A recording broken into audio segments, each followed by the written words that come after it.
Good morning. It's 9:15 in France. Let's start our first FIRA session. How does agricultural robotics impact on the New Deal economic and social issues?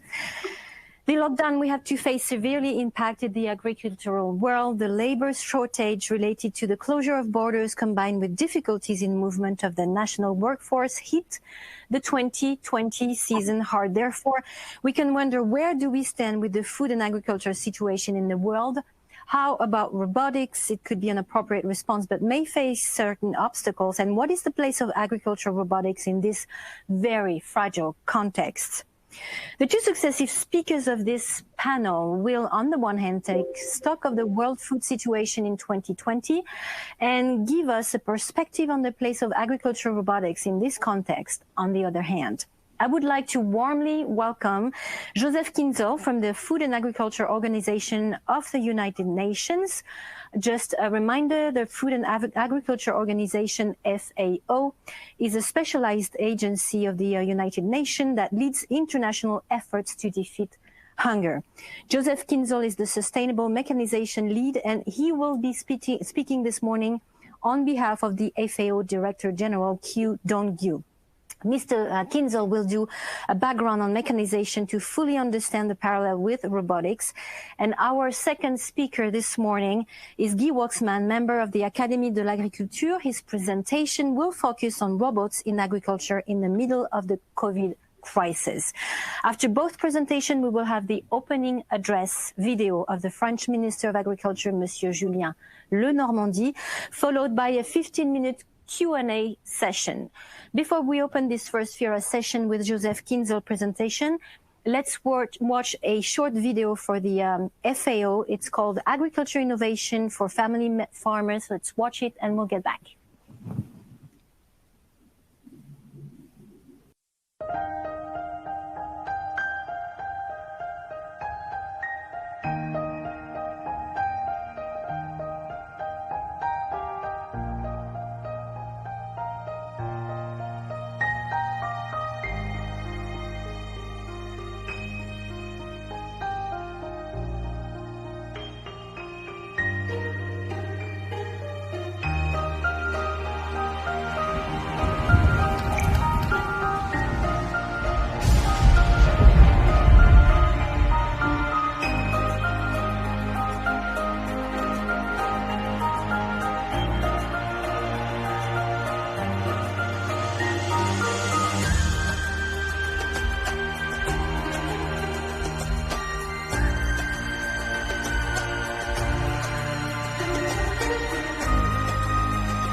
All right, this video definitely sets the scene for the innovations that have been going on for a long time now. Innovation is key. Josef KIENZLE, back to your presentation now. Thank you very much. Good morning, everybody. And it's a great pleasure to be here at the FIRA online. I'm very pleased. Greetings to everybody from Rome. Mechanization has come a long way since the Industrial Revolution and the invention of the steam engine but the last 15 years have seen radical improvements even. Optimized design of agricultural machinery combined with digital data management enables small-scale farmers to access automated and semi-autonomous equipment. Farm machinery and sustainable agriculture must evolve together. Farm machines have revolutionized agriculture and reduced drudgery of millions of farm families and workers, but the machinery of tomorrow will have to do more than that. It will also have to contribute to agriculture that is environmentally sustainable. Why are innovations and robotics important to agricultural production? Firstly, they contribute to the sustainability of agricultural production. In particular, innovation can support smallholders and family farmers and increase their productivity and profitability in a sustainable way.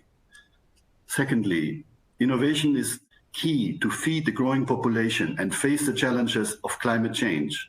It can be instrumental for early and timely planting, especially when there are labor shortages, and it can help prevent food loss when harvesting. Due to climate change effects, the planting season is shorter and dry spells are more frequent today.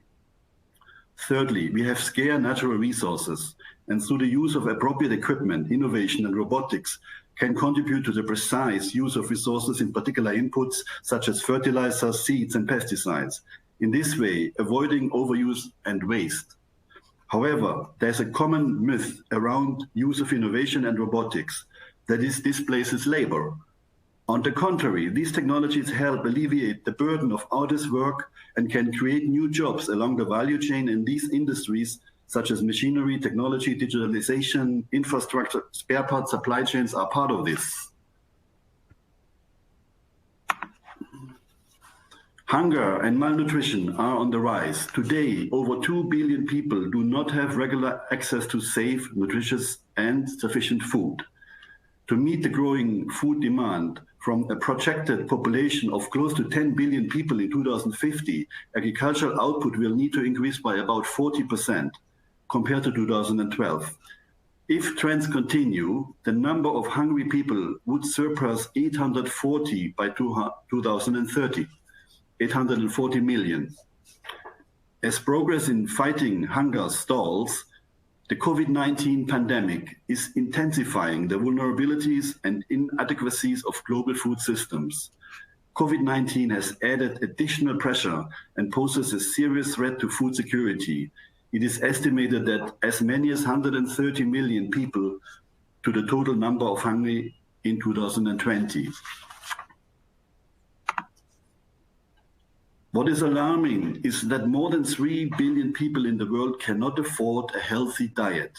Overcoming hunger and malnutrition in all its forms, like including undernutrition, micronutrient deficiencies, overweight and obesity, is about more than securing enough food to survive what people eat, and especially what children eat, must also be nutritious.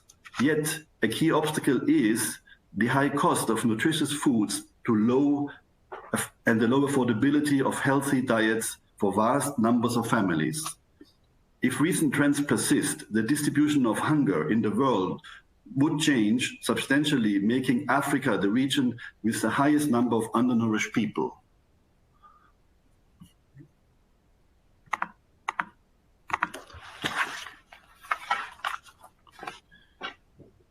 Innovation creates global solution. FAO is working to bring together the public and private sector, young entrepreneurs and civil society to innovate and create the best solutions for the global challenges.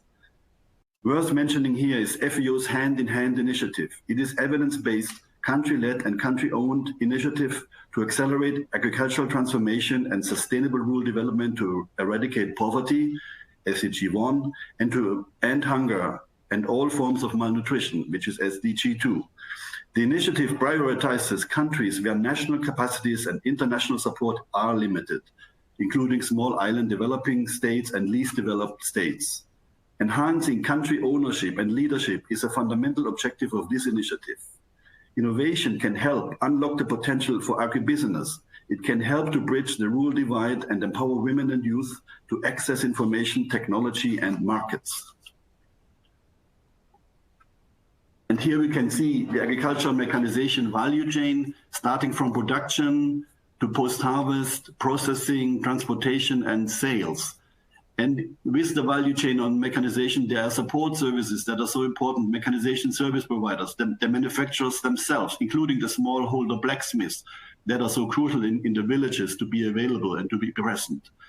We also need to think of sustainable practices that these value chains need to enhance. And of course, the input suppliers, the importers, the retail shops and distributors. This is where the jobs of the future will be created instead of the arduous hand labor using hand tools. Now here you can see on the right, Dust Bowl in Ankara, Turkey. This happened in September this year. We had the similar Dust Bowls in the 50s in the US, in the 70s in Russia, and a few years ago in Germany. This is caused by wind erosion if the soils are pulverized and through heavy or intensive tillage. As a consequence, this destroys the soil structure and makes it prone to water erosion that can build gullies. The topsoils are washed away and in the river streams and can be ultimately end up in the oceans. It takes more than 1,000 years to build 1 millimeter of fertile topsoil. Soils are therefore considered a non-renewable resource. Farm machinery needs to be lean, precise, and efficient in order to minimize the impact on the soil and landscape. Two of the farming activities that have greatest impact on the environment are, firstly, the intense and heavy soil tillage, because they can severely damage the soil ecology, and secondly, the intense pesticide application. FIO aims to promote agroecological knowledge and practices and improve the sustainability and resilience of farming systems of smallholder farmers through ecosystem-based approaches. Conservation agriculture is an approach that reduces and eliminates soil tillage and pesticide use to control weeds, conserve soil moisture, and avoid soil disturbance. A mulch layer of crop residue is retained on the unplowed field. Special no-till seeders are needed to plant seeds and apply fertilizers precisely to the mulch at the correct depths without disturbing of crop residues. And an added advantage to this type of mechanization is that without the need for heavy draft tillage, lower horsepower and therefore cheaper tractors can be used. These lighter machines have an added advantage of not compacting and therefore damaging the soil like a heavy tractor would do. In order to scale up and to allow for the uptake of technologies and sustainable practices, it will be important for all actors and stakeholders to work together. This includes defining their roles. Of key importance is the role of the private sector and the role of the government. That is creating policies, regulations to create an enabling environment for technologies to flourish and reach those who need it the most. Standards will also need to be developed to ensure quality. It will be important to build local capacity to share good practices and knowledge and improve access to these technologies and equipment. As mentioned earlier, FIO launched this year the Hand-in-Hand initiative. This is being supported by the geospatial data platform, which delivers key information on decision-making and Earth map, which FIO recently launched with Google. The geospatial platform will allow us to design more targeted agricultural interventions and investments plans through an approach that fosters equality, inclusion, and sustainable food and nutrition security. We all need to work together in this. We have begun the groundwork in Africa with our partners. The Sustainable Framework for Agricultural Mechanization for Africa, SAMA, is a result of discussions with policymakers of the African Union member states, the African Union Commission, FAO, and key partners, including the private sector. It points the way towards addressing challenges and creating new opportunities to assure the successful adoption of mechanization. Remarkably, more than 3/4 of farmers in sub-Saharan Africa prepare their lands using only hand tools, a practice that entails poor productivity, repels use, and is incompatible with the continent's zero hunger goal. The framework notes that successful national mechanization strategies will address key sustainability issues, including gender, youth, environmental protection, and the overarching principle that farming must be profitable. It also emphasizes that these strategies could cover the entire agri-food value chain. There is great potential for innovation in African agriculture. FAO and CIMMYT produced a training manual, Hire Service as a Business Enterprise, to provide smallholder farmers and hire service providers, whether already in the business or intending to start their own hire service business, with skills and competencies in both technical and management aspects of the small-scale mechanization business. Smallholder farmers often do not have the necessary capital, either as savings via access to financial credit, to invest in the expensive farm power and machinery that is essential for raising land and labor productivity. Moreover, poorly selected and misapplied agricultural machinery can damage rather than enhance environmental resources, especially the soils. Appropriately trained and equipped mechanization service providers can meet this critical need. We continue to be forward-looking.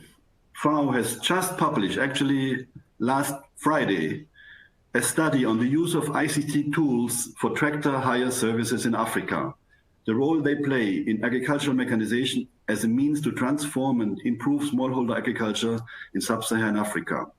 Farmers incur high transaction costs due to the information distortion concerning the availability of tractor hire services, and by tractor owners due to the challenge of aggregating demand over distant, scattered smallholder farm plots. Furthermore, enhanced market access and adequate infrastructure are essential for the use of the ICTs, the online platforms, the mobile apps, and so on, to strengthen the accessibility of service provision. Especially during COVID times now, the use of ICT can aid with the dispatch of machinery, equipment, and services without the need of gathering in the fields and/or processing plants closely together. FIO has also published, last Friday, the latest paper on robotics, Agriculture 4.0, Agricultural Robotics and Automated Equipment for Sustainable Crop Production. This publication provides timely overview in the next generation of agricultural machinery, focusing on robotics for agricultural production in order to accelerate rural development. My colleague, Santiago Santos Vale, will present this publication in more detail this afternoon at 2:30 here at the FIRA. Allow me to end my talk by noting that while agricultural robotics are still in their early stages, they are very clear indications of their potential. The challenges ahead are not only technical, but also socioeconomic, in particular with regard to capacity building and the need to fully understand the principles and technologies involved. FIO has an important role to play in this process, pushing for the inclusive development of this technology and ensuring that new agricultural technologies in the form of automated tools and bots are helping to enhance and promote principles of sustainable intensification of agriculture. FIO continues to help the technology become accessible to smallholder farmers, ensuring the adequate policies and frameworks are developed and enforced to this end. Looking forward to a fruitful discussion, which will happen in the next days here at the online FIRA. Thank you very much. Thank you so much, Josef KIENZLE. As we are a little ahead on the schedule, we already have one question from the chat. Maybe you can answer it. It's a question from Emeline Defossé from Vegipolis, and she's asking, can you precise what are we exactly talking about by family farmers? Well, family farmers are the backbone of agriculture in the world, and this can be traditionally smallholder systems, for example, in Africa, but it depends on the location. If you look to the United States, a family farmer can be a fairly medium to large scale business, still family driven, but that's also a family farm. So the family farm is a term that has been used because to acknowledge the different levels of a family farm in different countries and regions. So the main point is that it's run by a family as a business, basically. All right, it makes sense. Thank you very much for this very interesting presentation, Mr. KIENZLE. Now it's time to have Mr. WAKSMAN presentation. Good morning, Guy WAKSMAN. You are the former director of Acta Informatique, an IT services company that grew out of the Agricultural Technical Institutes. And working mainly for these institutes, you're also former president of the French-speaking Association of Agricultural Informatique, AFIA, and of the European Federation for Information Technology in Agriculture, Food and the Environment. Your presentation, Monsieur WAKSMAN, will focus on robots in agriculture in the middle of the COVID crisis. In the detail, if the COVID crisis, if frontiers are closing, we could wonder if robots are the only solutions, and in the long term, will we be able to find any more workforce? It's all yours now. Thank you. What do I do to? Sorry, I don't. Do you see me? Do you hear me? Maybe. Je peux pas lui parler? Okay. We can hear you and see you. Do I wait for? Please begin your presentation. Yeah, I talk. Thank you for your invitation. I meet a small problem, but anyway, thank you for that. I feel after the presentation by FAO and Josef, I feel a little bit narrow-minded, focusing attention on small detail compared with the overall view of the FAO on our problem at the world stage, let's say. Elected at the Agricultural Academy as an ICT information technology specialist. My professional experience is not about robots, but during the first lockdown, I participated in a work group of members of all academies and mainly Academy of Technology.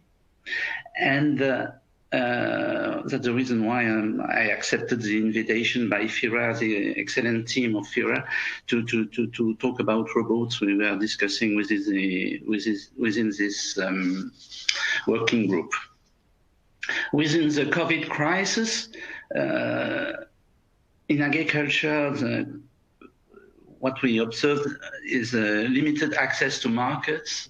And for example, we have a discussion with people involved in marketing wines in China. The borders were closed. It was impossible to travel, to have some exhibition and so on. And all the work, all the sales were performed through the internet. It was the limited access to markets was also a problem in our country itself, and farmers has to create a website and to organize some drive and so on. And the second point was the lack of manpower because of the closure of borders. At the end of the lockdown, the farmers' unions were able to lobby strongly for relief, and foreign workers were accepted at the end. And if you have one thing to remind about my talk today, is that beyond the technical aspects, the future of robots is strongly linked with non-availability of manpower on a short term within the crisis, on the longer term within a situation where we will have less migration, because simply the countries, the developing countries are developing and will not provide us with cheap manpower.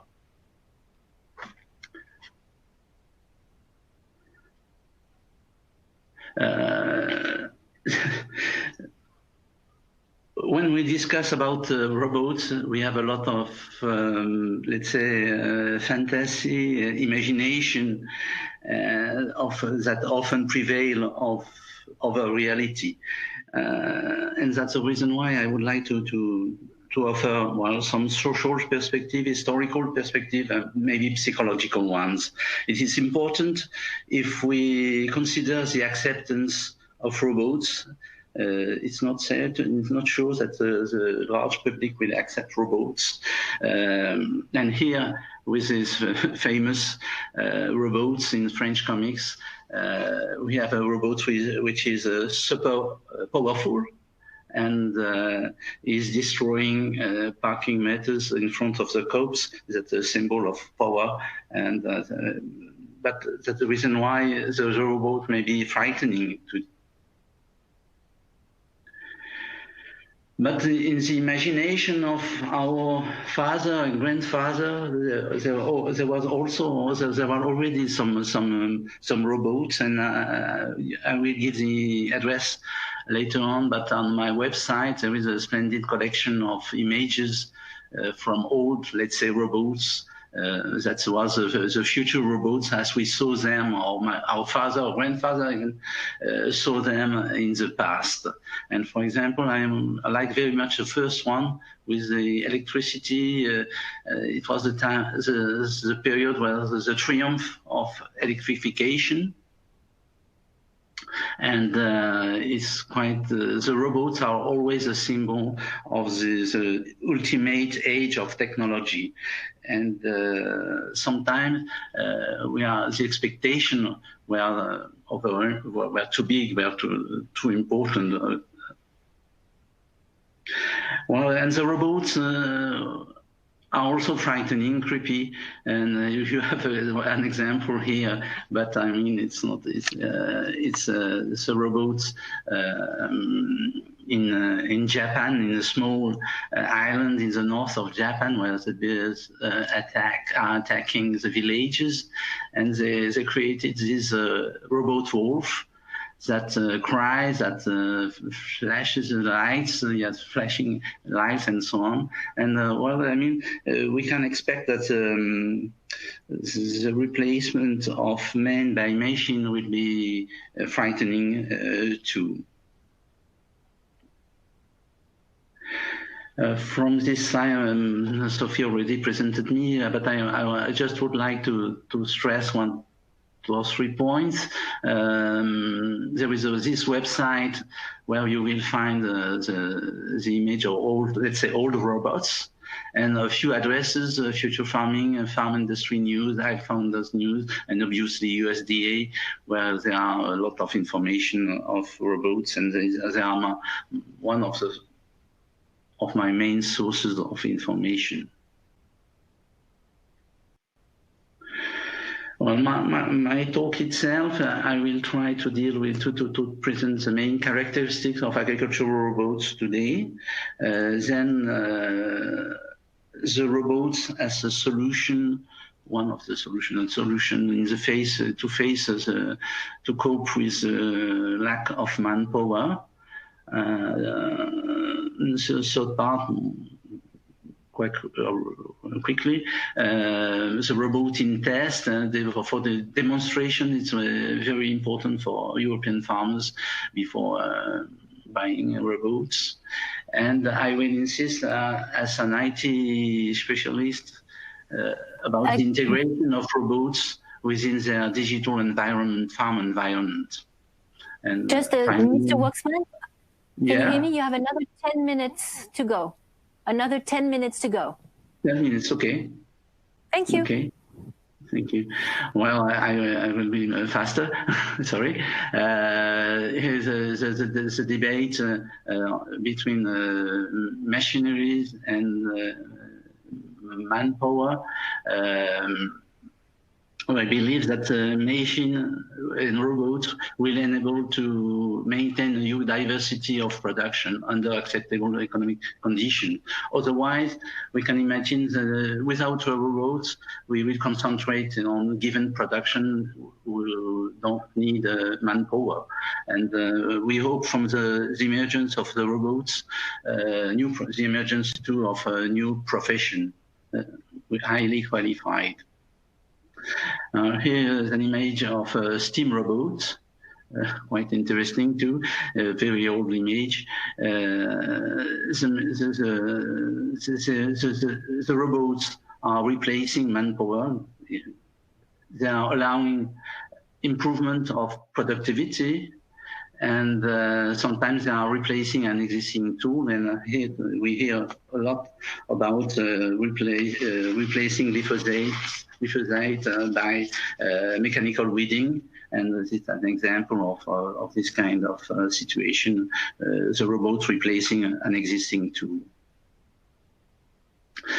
But the robots, the agricultural robots will not be as sophisticated than Tesla or Google vehicles, is sure. And we can leave them working alone in the field.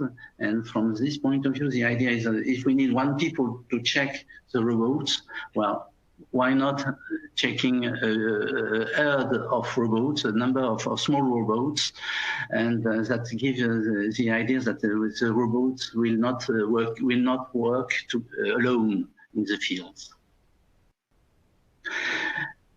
The electricity is often preferred mainly in animal production, but I think too with in a large crop or horticulture or greenhouse production, working in herd, not stopping.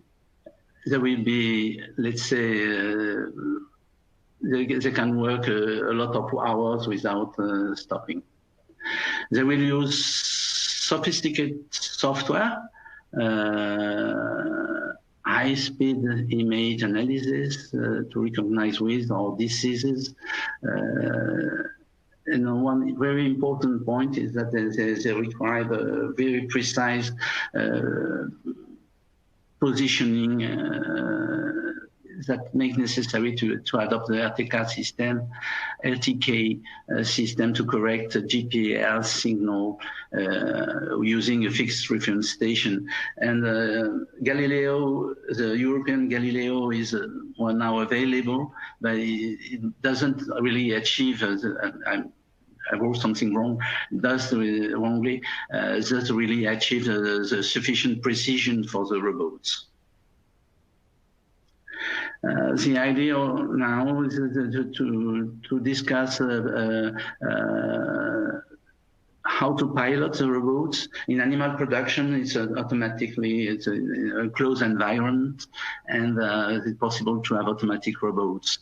But in the fields, I believe there is at least someone to check and some remote control of the robots. And anyway, within the robots, there will be a kind of interface with the farm's geographical information system. Sometimes it's not a side effect, but there is some need, some restructuring. For example, the orchard, I visited last year a producer, and he was restructuring its orchards to organize, to facilitate the fruit access by future robots already. Let's say that I put the robots rather turtle than hare. That means they are not necessarily very fast, but they are working, they have a long working day, and in greenhouses they may work during the night. There are some projects amazing for me about giant robots, and I give this example in Russia with driverless combined harvester. It seems curious for me to leave such a big machine alone, working alone, to mobilize one people, it would not be that expensive, given the investment considered. Our flying robots may be the future of crop protection, but positioning remain a problem. Well, within the crisis, well, in France, people learned that we needed 200 migrants for the season. I mean, not for the year, the entire year, but I mean, for at least for spring and summertime, we need. In Italy, the same. They had the same problem in the United Kingdom. They also the Farmers Union has to ask for opening the borders to welcome people to harvest strawberries, for example. And in California now for the last years, some farmers do not see always how to replace Mexican migrants, and that's the reason why there is this. We try to that the future. People are looking very close to the robots, giving the lack of lockdown within the COVID crisis. We tried in France, this example is in France, to organize things, and we asked people whether they would like to work in the farms. One big website was created, and 15,000 employers, I mean farmers, told that they were ready to welcome workers, and 300,000 workers, potential workers, registered. But at the end, the success was disappointing. No, it was disappointing. Only 15,000 people were hired. And it was really difficult. For example, if on Monday a farmer is expecting, let's say, 5 people, he has only 3. He has to explain the job, to train, and it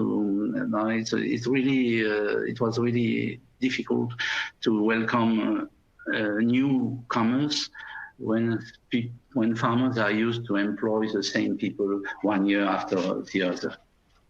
And it was a global failure, but a great experience and a great communication campaign, I mean, enabling people from the cities, from the towns, to meet people from the farms.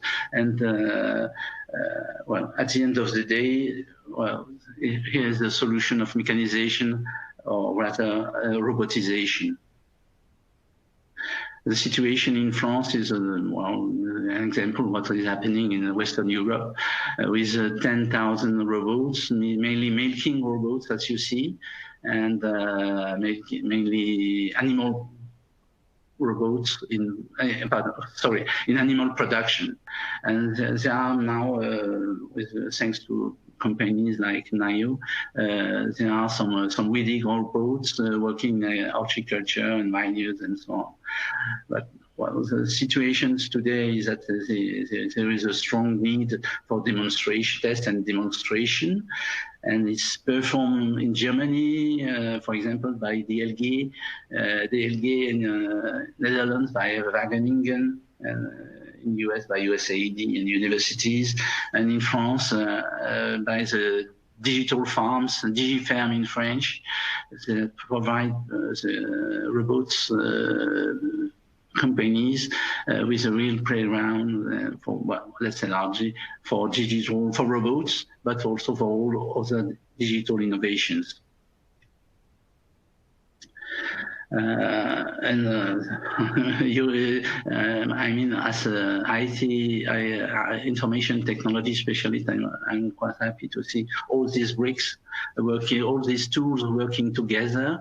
The robot being, well, important, but being an element of the whole information system, a whole project.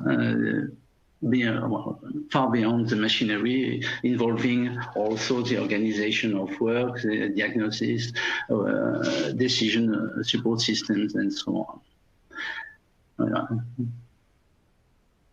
Thank you.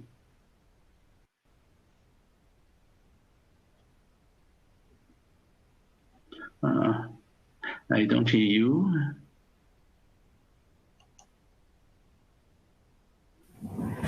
Okay, Mr. Waksman, are you done with your presentation? Are you done? Yeah, the first part, yes.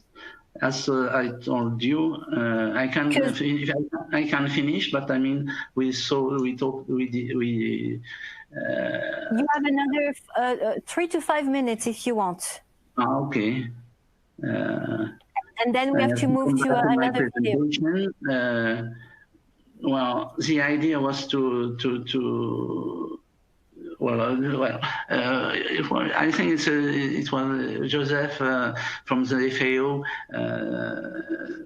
was talking about mechanization and robotization as a follow-up, and I think it's the right approach. Robotization is mainly a robotization is a follow-up of mechanization that started nearly 200 years ago. And to give you a very interesting thing, from my point of view, during 1 century, we had in France, it's a small country, or medium-sized country, we had 50 million immigrants who went from Spain, from Italy, from Poland, even from Switzerland, when Switzerland was a very poor country. It's not the case now for Belgium. And they came to work on our farms, and it's not new. This need for foreign for immigrants is not new at all. I mean, and thanks to these migrants, a huge diversity of productions were maintained in France by French farmers. It would have been impossible without their contribution. And mechanization is very important, since the machines are replacing low or unpaid manpower. And the work is painful, endless, and not really interesting. I think the machines are really freeing the workers. They rush to town to find miserable life conditions, together with a feeling of liberty and of space for initiative, and coming to the town in Europe, they hope for a better life.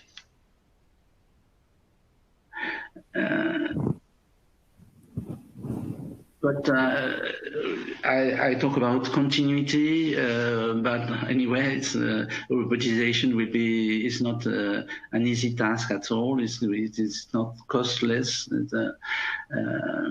I believe the FIRA is really useful, since technical progress. It is a kind of alliance of show technical progress, and together with the testing and demonstration and insertion of robots in the digital world of modern farms. Well, I believe that FIRA is really extremely useful for French farmers, and generally speaking for farmers. Thank you very much. Thank you very much, Mr. Waksman. You staying with us, and Josef KIENZLE as well, because we are going to move to a Q&A session in a moment. But for now,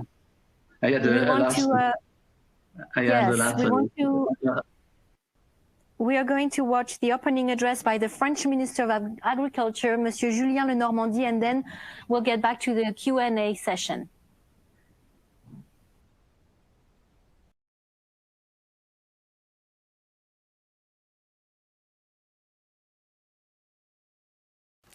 Mesdames et messieurs, le contexte sanitaire nous oblige malheureusement à échanger par écran interposé et à inventer au final de nouvelles manières de nous réunir et d'échanger, comme vous le faites avec cette édition inédite du FIRA. Mais cela n'enlève absolument rien au plaisir que j'ai de partager ces quelques mots avec vous. Vous commencez sans doute à connaître la vision que je porte pour notre agriculture. Celle d'une agriculture forte qui permette à notre pays de regagner en souveraineté, et plus particulièrement en souveraineté agroalimentaire. Car oui, la crise que nous traversons a été un révélateur des dépendances qui nous empêchent parfois de regagner cette souveraineté agroalimentaire si importante à mes yeux et pour notre pays. Je pense par exemple aux dépendances vis-à-vis de certaines importations de matières premières, comme les protéines. Mais j'en suis convaincu également, la transition agroécologique est un levier essentiel qui peut nous permettre, qui va nous permettre de réduire un certain nombre de ces dépendances. Je pense en particulier à notre dépendance aux intrants, à la ressource en eau ou encore aux conséquences du changement climatique. Et vis-à-vis de ces dépendances, nous savons aujourd'hui qu'il existe des solutions, parfois des solutions techniques, mécaniques, mais plus précisément, c'est là que la robotique agricole a, à mes yeux, tout son rôle à jouer. Le progrès en la matière est absolument fascinant. Peu de gens le savent en dehors du monde agricole, mais il faut le dire, le redire et en être fier. L'agriculture est aujourd'hui un métier de haute technologie. Et cette haute technologie, elle doit être mise au service de la réduction de ces dépendances et du regain de cette souveraineté agroalimentaire. Et en débutant ces propos, je voudrais vraiment m'adresser à la jeunesse de France. Dire à cette jeunesse de France, très souvent intéressée par les métiers de haute technologie, qu'ils peuvent trouver cette haute technologie dans les métiers agricoles et agroalimentaires. Il faut le dire, il faut les convaincre, il faut leur montrer tout le potentiel de ces métiers d'avenir. Parce que oui, l'agrotechnologie, l'agro-robotique sont des secteurs d'avenir. Nous avons combien d'exemples en tête de ces hautes technologies? Je pense par exemple aux bineuses électriques ou encore aux robots de désherbage. Ces outils sont des bijoux technologiques qui intègrent à la fois des capteurs innovants et des systèmes basés sur des intelligences artificielles. Résultat, le désherbage est par exemple désormais sélectif et extrêmement précis. C'est un bénéfice évidemment pour l'agriculteur dont le travail est facilité et en même temps pour la transition agroécologique que nous appelons de nos vœux. Alors je suis particulièrement ravi de participer à ce forum aujourd'hui car c'est une occasion unique de le dire haut et fort. Oui, la France est à la pointe sur ces outils et nous devons en être fiers. Nous devons le mettre en valeur. Et cela est possible grâce à la richesse de notre écosystème, grâce à votre travail de tous les jours, grâce aux acteurs que vous êtes, mais aussi grâce aux partenariats qui existent entre la recherche publique, portée par exemple par l'INRAE, les startups de l'AgTech, Naio, Citia, Vitibot et tant d'autres, et les PME. Je pense en particulier à l'association RobAgri qui favorise le développement de la robotique agricole française et qui est un très bon exemple de ces écosystèmes vertueux. Je crois, mesdames et messieurs, en notre capacité d'innovation, en cette capacité française d'innovation. Et je vais être très clair, le défi de regagner la souveraineté agroalimentaire passera nécessairement par cette innovation, dans l'équipement, dans la technologie, dans la robotique. Bien entendu, nous ne sommes pas les seuls lancés dans cette course à l'innovation. Et il est crucial que demain, nous renforcions encore et encore notre position. C'est un enjeu de souveraineté, je l'ai dit à plusieurs reprises, mais aussi évidemment un enjeu économique, un enjeu de compétitivité et un enjeu de création de valeur. Et nos agriculteurs, ce sont avant tout des entrepreneurs du vivant, mais des entrepreneurs qui, eux aussi, doivent créer de la valeur. Et cette création de valeur, elle passe évidemment par l'innovation. Et là encore, vous avez un rôle très important à jouer. Les enjeux sont donc très forts, très importants. Et c'est pour cela que l'État s'engage et va continuer à s'engager encore plus fort pour soutenir ces écosystèmes innovants, avec des dispositifs que vous connaissez comme le CASDAR, comme le programme Ecofito, comme le Challenge Rose ou encore le programme d'investissement d'avenir. Autant de programmes dont nous allons renforcer les financements. Et d'ailleurs, ces renforcements de financement ont d'ores et déjà été actés. Ces dispositifs, ils permettent à la fois de consolider des projets structurants pour maîtriser les données du monde agricole et alimentaire et des projets très innovants qui seront les solutions de demain, mais parfois d'aujourd'hui, car la diffusion est très rapide. Alors le volet agricole du plan de relance, il mise aussi sur ces technologies, avec une enveloppe de 15 millions d'euros dédiée aux entreprises innovantes d'agroéquipement et de biocontrôle, afin de favoriser la recherche et le développement et la diffusion. Cette mesure, elle doit permettre aux entreprises, et particulièrement aux ETI, PME, start-up, qui fabriquent ou fournissent des solutions, qu'il s'agisse par exemple d'équipements, de logiciels, de faciliter le déploiement de leurs nouveaux produits sur le terrain pour procéder à leur industrialisation. Je crois que c'est là l'étape très importante et c'est pour ça que ces 15 millions d'euros viendront soutenir cette facilitation du déploiement des nouveaux produits. Ce dispositif, nous l'avons au final créé pour vous. Il sera opérationnel dès le début de l'année 2020 à travers BPI France. Et donc, je vous invite à vous saisir de ces opportunités pour continuer à innover et à vous rapprocher des équipes de BPI France dès le début de l'année prochaine. Encore une fois, ces dispositifs, nous les avons créés pour vous. Et s'il faut les aménager, s'il faut changer ici ou là tel et tel critère, s'il faut au final aller plus loin, nous le ferons. Car je crois dans cette innovation, je crois dans votre action, je crois dans la robotique et je pense que c'est là un secteur que nous, États, nous devons soutenir encore plus fort. Alors les échanges que vous aurez pendant ces quelques jours permettront, j'en suis sûr, de faire émerger de nouvelles idées qui seront demain les innovations absolument impérieuses et nécessaires. Il est important que ces innovations soient portées à la connaissance et accessibles à tous. Et alors je compte sur vous toutes et tous pour les partager avec moi dès l'année prochaine pour le FIRA 2021 où je serai à vos côtés. Encore une fois, merci pour tout ce que vous faites. Bravo à l'équipe France de cette robotique agricole et vous pouvez compter sur mon plein et entier soutien pour avancer sur ces sujets ô combien importants. Je vous le dis, à très bientôt.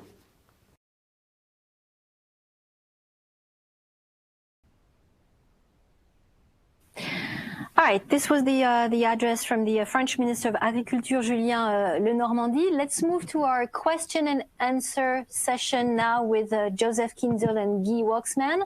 We already have a couple of very interesting questions on the chat, gentlemen, so I'm going to read them to you.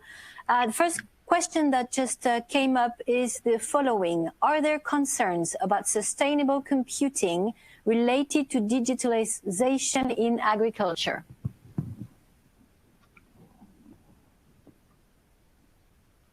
Either one of you.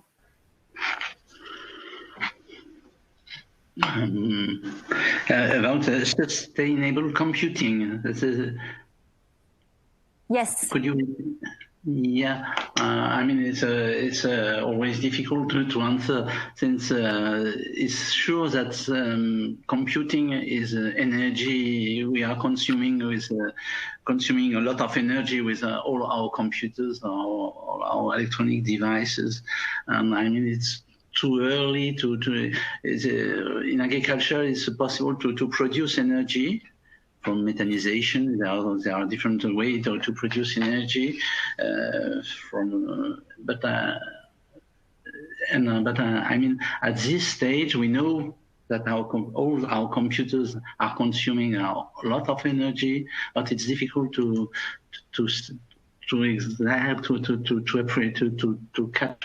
understand what will happen in agriculture specifically.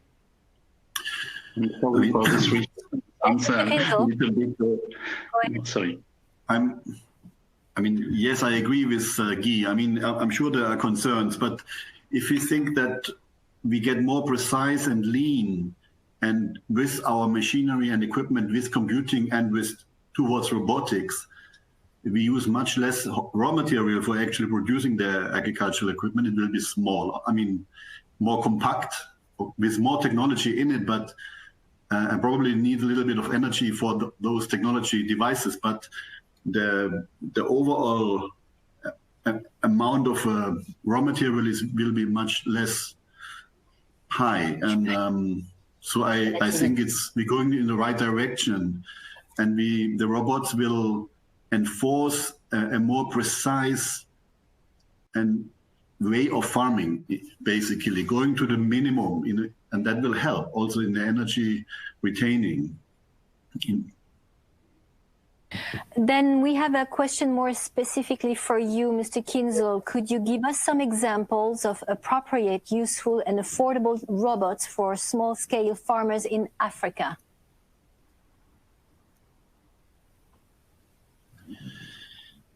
Well, we are really at the onset of robots in Africa. I mean, there's not so many practical examples, but I think the highest demand is most likely the weeding robot. I mean, if that one can work in Europe to start with, we have already contacts to 1 or 2 robotics companies, and through our network with potential partners in mostly East Africa, where we could try them out together with research centers and universities.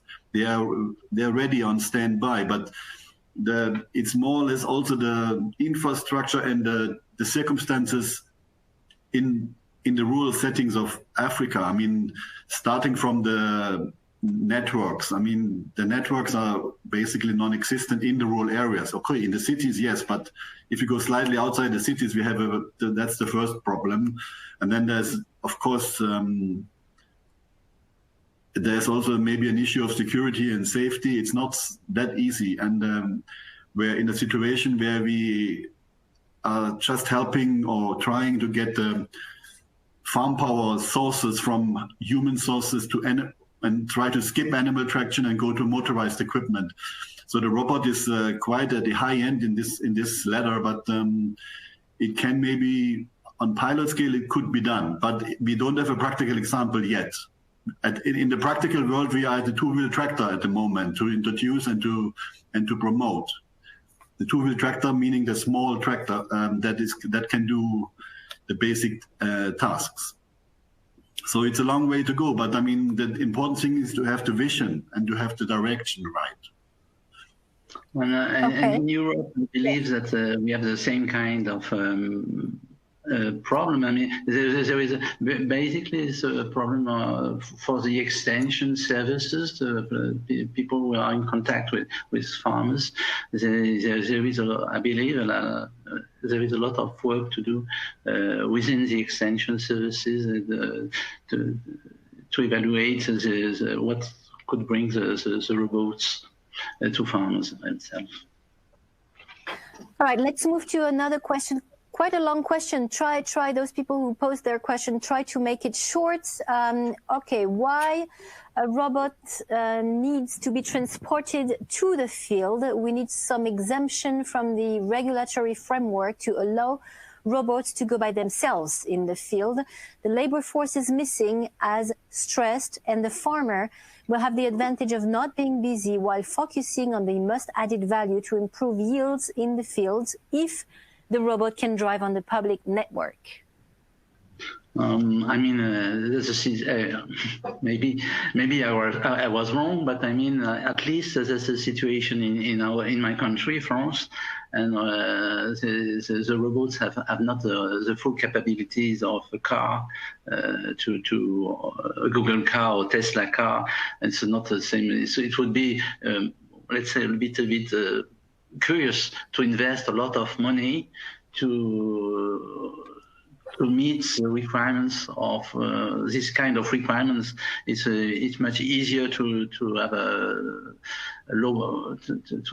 machine that will be less expensive and to transport it. It's just a balance cost-benefits approach.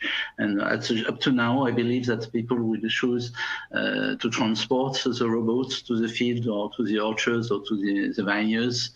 And that's only economy. And just reminding that we will have a roundtable on Wednesday on that question precisely, tractor without driver, is it possible? So we'll cover that question more. Next question, which robot do you recommend for the average French field farm which produces corn and cereals? Thank you. As I told, most of the robots are used in animal production today. I mean, it will not change immediately. I mean, that's what is interesting within the FIRA. You will present robots that will be able to work, let's say, on crop production more than up to now.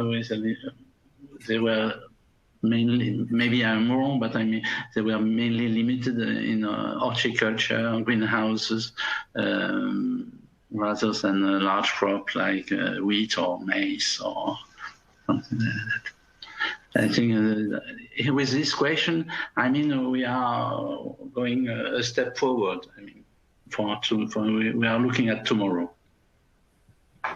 And that's what we want. Let's move to another question, maybe for you, Mr. KIENZLE. When will there be a standard for agriculture robots in the world and in Europe for the years to come?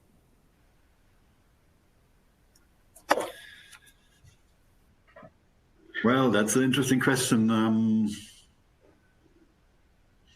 That's not only up to the FAO, but maybe also our other organizations like the OECD, who has developed the tractor standards, and maybe UNIDO, and maybe the FIRA community itself, because it has to be, standards have to be developed by the experts on the topic, and this obviously in the FIRA community, I guess that is where we find all those experts.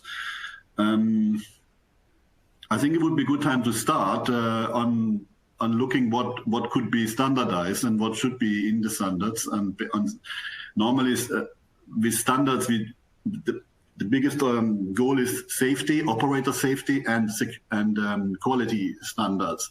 The operator safety obviously is different with a robot, but it relates to the question of before. Before a robot should drive on a road, on a public path, there need to be standards for that before that can happen. And as these questions are already coming up, I think it's important that that is clarified. And that will also have implications on certain technology features that have to be in place. Yes, I think the best would be to start the discussion now. It normally can take several years to arrive on an agreed standard, agreed by the industry and the relevant international organizations. And from FAO, we would be happy to be part of this. We have been collaborating with OECD on the tractor codes, and we are currently working on basic standards for basic machinery for Africa, as in that continent is also no common standard agreed yet on agricultural machinery. So there's a lot of work to do, but it's good to start.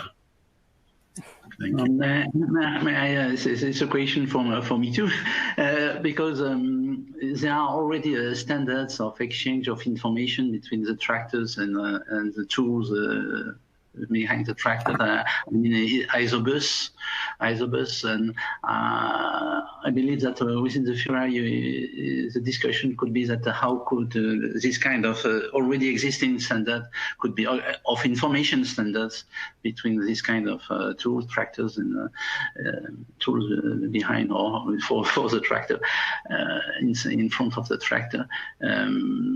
I believe that already there are some existing tools that could be used to answer this interesting question.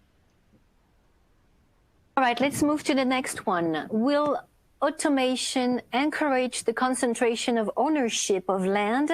How will this impact the potential for robots to empower family farms and micro farms? Well, that's a good question, but well, really difficult to answer. What I could say is that these robots will not be the main factors of concentration of the farms, of enlargement of farms. Well, for small farm, I mean, let's say horticulture, production of vegetable flowers do not necessitate larger surfaces. I think that it seems to me that the robots may favor them, small farm, involved in vegetable or flowers production, or let's say horticulture. For large farm, I don't know whether the impact would be that important. It depends heavily on productions. All right. Next question is a very concrete and down-to-earth question, very sensitive question. For a farmer or a plantation owner, it is important to feel the crop and soil physically. Now, do you feel the robots and automation could result in a human disconnect eventually? Would this be good or bad, according to you? Well, I was thinking, will 100% automation eventually happen? Somebody who's really concerned here. I didn't get the whole aspect. There are many things in this question.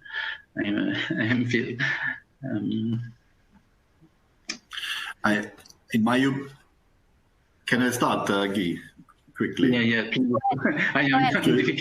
my opinion, it's always the brain of the farmer and the eyes and the ears and the hands to taste and to feel the soil and to see the texture will always remain. I mean, a robot will not.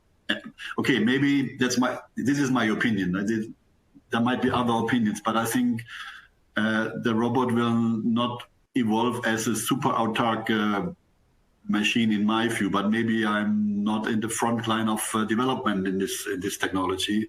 I would see there's a collaboration between the machine and the human senses in a way, with the human senses always in the lead and the decision in the end having the overriding decision if that is required. That would be my vision for it. But as I said, I'm not the head of a development lab in robotics at the moment. To complement, to add something, I had a discussion with a German guy, Mr. Horsch, which is at the head of a well-known company, and he's talking, I don't know whether my accent will be correct, but he told us that the farmers who go to the field are better producers, that produce more and better qualities than people who stay in front of their computers. And he's told us he prefer boots than beats. That's the beats, BIT, to say the boots and the looking at farm, looking at the field of what is happening in the field, rather than staying in front of the computer. I mean, it could be the same with the robots, as Joseph told us. We have another couple of questions and 8 minutes to go, so I'll move to the other one. The next one is AG robotics mainly a potential currently, or is it already a reality? In other words, are AG robots mainly tested at the R&D and innovation stage? I understand there are 10,000 AG robots commercialized in France. What about the rest of Europe and the US? Are they mainly in livestock production as well?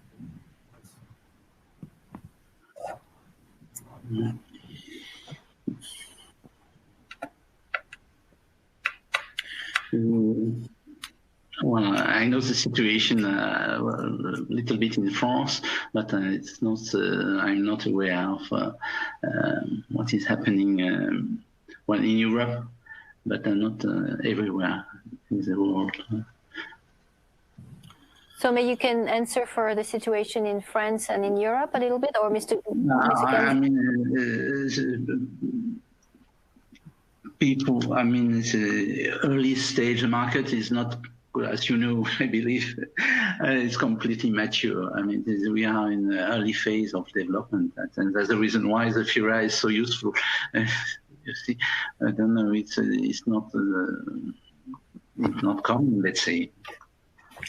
I mean, for AD, I understand automatic driving robots.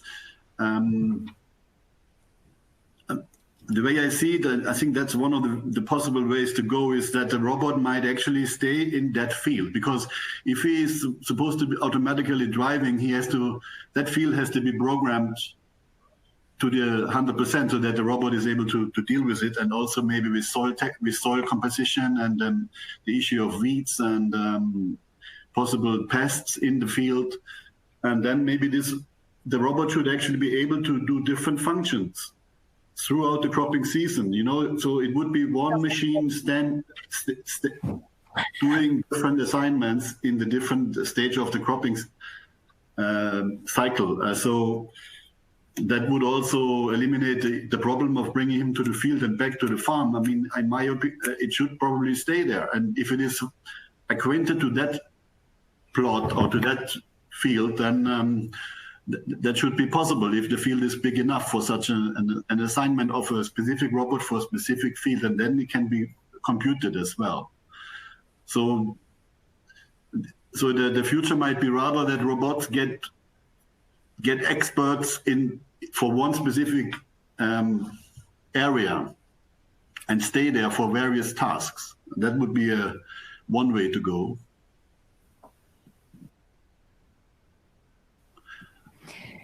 Okay, another very concrete question now to both of you. For farmers, what is the #1 demand that robots are addressing? Is it weeding without herbicides or optimized herbicide doses?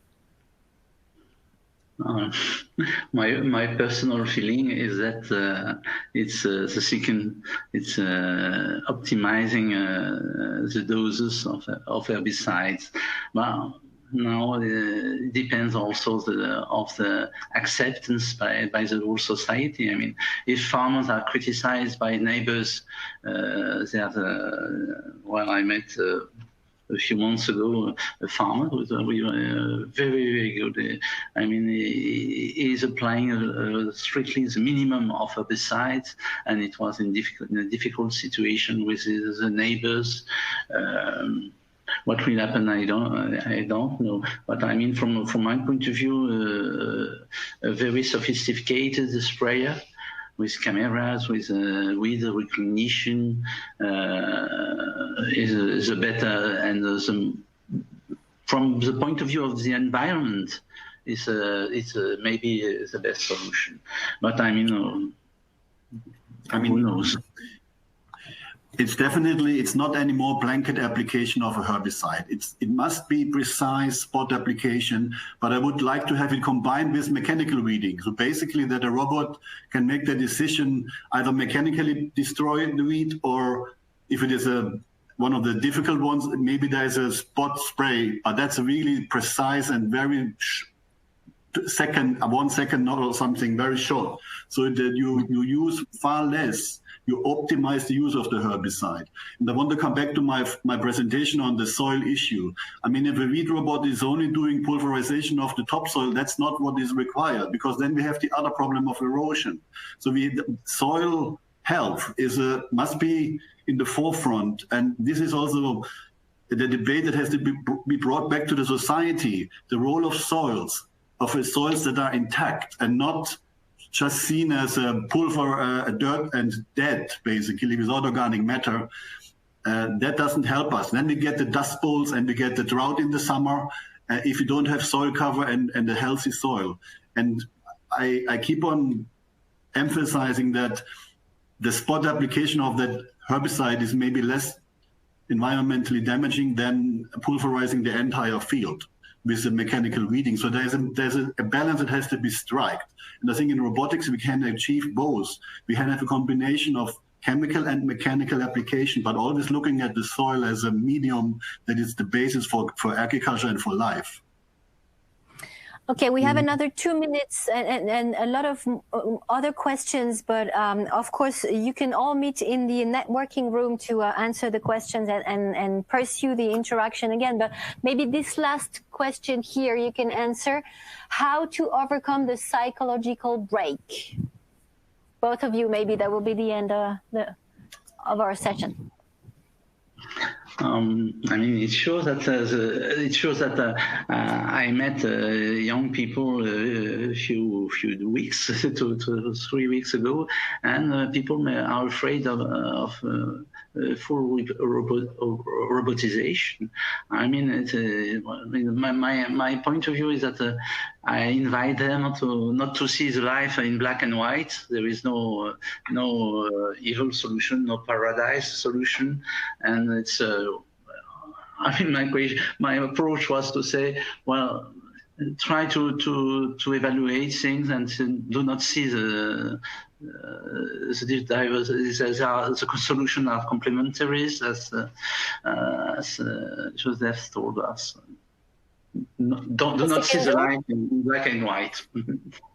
Okay. Mr. Yeah, KIENZLE? I also would emphasize on the evolution, really.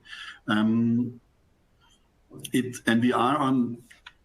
Innovations shouldn't be put on hold. I mean, innovations and ideas and transformation has been driving our own development and evolution. So it's important to look at it with